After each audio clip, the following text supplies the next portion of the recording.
So this is Jack Murray. So do your policies really represent the greater school community? Because looking at your policies, there's not really a common ground or commonality or similarity with other policies that other people have. Well, I think you'll find, if you look through all of our policies, they all represent what everyone wants and what everyone is affected by. Start with student awareness. Everyone wants to know what's happening. Everyone wants to have their timetable and any information available to them. And anyone can access things like Stellaris emails and big screen. Everyone goes to the canteen and everyone is fed up with things like the huge lines and the lack of a cash line. And other policies that we have, pretty much everyone here has a smartphone. So regardless of if you want to use the Knox app or not, it would be extremely helpful and it's available. And finally, our last policy concerns the Year 6 electorate. Obviously, that's not everyone in the school, and as lots of other parties have had, there has to be a policy concerning Year 6, and we believe our policy will be the best one to have. So yes, in summary, all our policies are very reflective of the community at the school, and they will affect everyone. Thank you. Michael. I have a question for Jack. Just one of your policies is making a Knox app, right? But Tobias Ergel made one last year. Yeah, we've actually sent him an email and we've asked if he would like to help us in that process. Obviously, the one he made was through his ARC and he actually didn't get that online. He just made it. It's not fully developed. It hasn't been put on the App Store. So we've talked to him and asked him if he'd like to help. And if he doesn't want to help, we can obviously make our own one and we could work with IT in that process as well. I thought it was on the App Store. You can buy it online.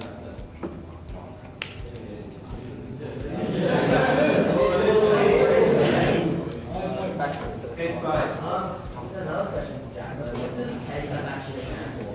KSAP is in the acronym. Yeah. Not Student Action Party. Yeah. Oh, right.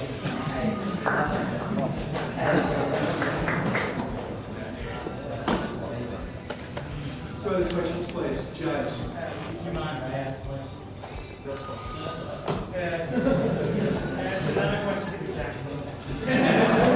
Now you say that with, all these statements are all the students' needs and wants. How can you be so sure? Have you pulled a poll or something? Well, And secondly,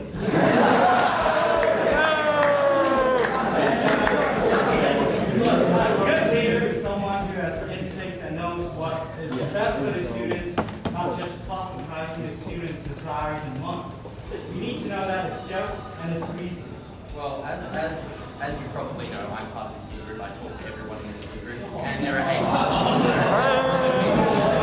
there are 7 other people in my party who are also part of this year group and also talk to everyone in this year group. And as I said in referencing in answering Ashley's question, our policies will affect everyone in the year group and also in other year groups. I mean, of course it will affect everyone. Yeah. We know what people want because we have 8 people in our party who are connected to the year group just as much as anyone else. You didn't answer my question. The second part is, how are you not selling your policy? Are you just trying to help the students? Because that's what we, that's what we want. And this is a political party. We're supposed to be selling our policies, and that's what I'm doing. I am showing our policies, showing how they are reflective of what the community wants. Yeah, but it and also selling has them. to be reasonable as well, right? And you make my policies. If you look at other policies, for example, let's take Johnson's free period policy. We have there's a thing called the Morning Study. I am. There's a thing called the Morning Studies, and the Morning Studies actually say the actual stuff that you have to learn. And the periods that we have at Knox are tailored so that we learn that stuff. It's not possible for us to have free periods. Whereas you look at our policies, they're completely realistic. Jack, we're getting rid of Year Chapel so we can have free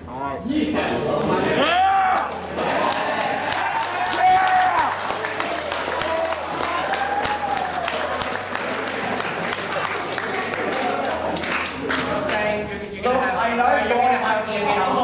have one. Let's think about this. You'll have one half an hour period every 2 weeks. I'm sure you'll be happy with one half an hour period every 2 weeks. I'm pretty sure that's not good enough. What?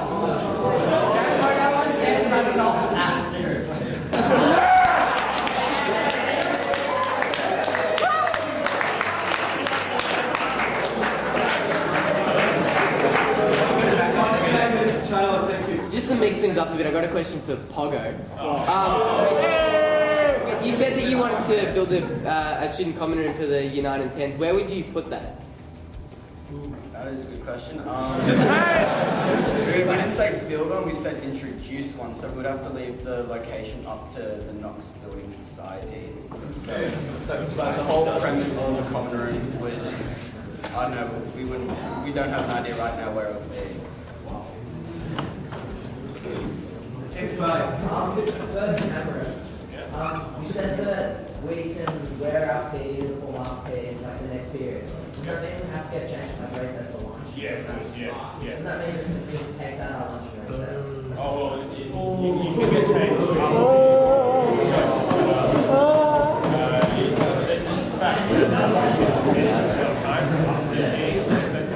So it's your choice. You can get changed after PE or you can get changed at recess.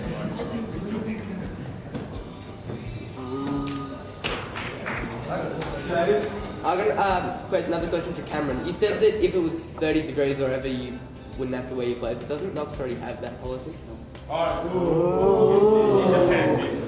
It's obviously we're thinking of changing it to for all of February until mid-March, and it's based on the fact that if you do overheat under effects of quite big, you can get dizzy, you can feel sick, you can feel uncomfortable. But isn't that why they said you don't have to wear your clothes?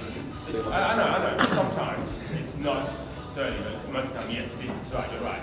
It is 30, but occasionally, sometimes it's not 30. You have to wear it still. But obviously, it'll happen. Obviously, if you do decide based on optional for February and mid-March, it'll obviously have to be carried around for stuff like chapel, worship, and assembly and stuff.